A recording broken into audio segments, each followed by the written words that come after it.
Good morning mga sir. Nandito tayo sa may C5. Siyempre ang ating hometown. At nakita ko nga ito si Kuya Boy. Ayun si Kuya Boy oh. Naunahan ko din si Kuya Boy oh. Naunahan ko rin siya oh. At ayun na nga, inunahan na natin si Kuya Boy habang nagpapainit pa siya. After mga ilang ikot, eto na si Kuya Boy. Uuna na.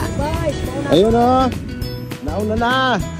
Ayun na nga, nauna na talaga si Kuya Boy. Kuya Boy, ingat ka, susulat ka ha. Mag-iikot-ikot muna tayo rito mga sir. At pansin nyo, medyo maganda-ganda yung panahon. Hindi siya masyadong mainit, medyo makulimlim mga sir. Kaya masarap pag-ikot-ikot ngayon.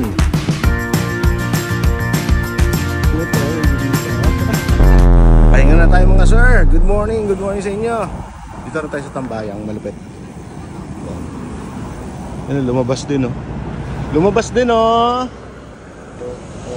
At maya-maya lang dumating naman si Erwin. May dala siyang pandesal mga sir. O, tas to, si Benson. O, tapos doon pala, meron doon oh, you know. At nandun din si Kuya Arnel in the house. Tapos dumating naman to si Joseph mga sir. O, eto si oh. Kamote ba yung kinakain mo sir? Ube. Ah, ube. Akala ko kamote. May lupa.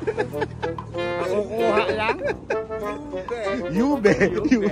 Parang papuntang Uber na. Sa Tagalog, abe. At nandito rin pala si Kuya Frank.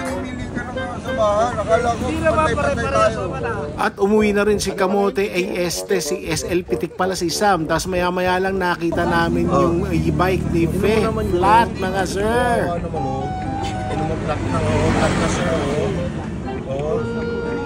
Fe, anong ginawa mo sa gulong mo? Oh. Hindi ano.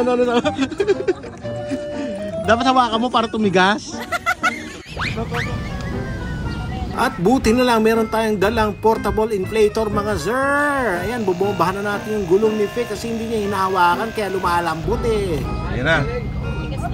Matigas na. Matigas na. Ginawa ka na. At ayun na, umuwi na rin si Joseph. Siya nga pala nagbibideo sa akin kanina mga sir. Ingat mga sir. Bye. At natapos na naman ang ating buong umaga mga sir. Please do like, share, and follow us for more. Ride safe always mga sir. Bye!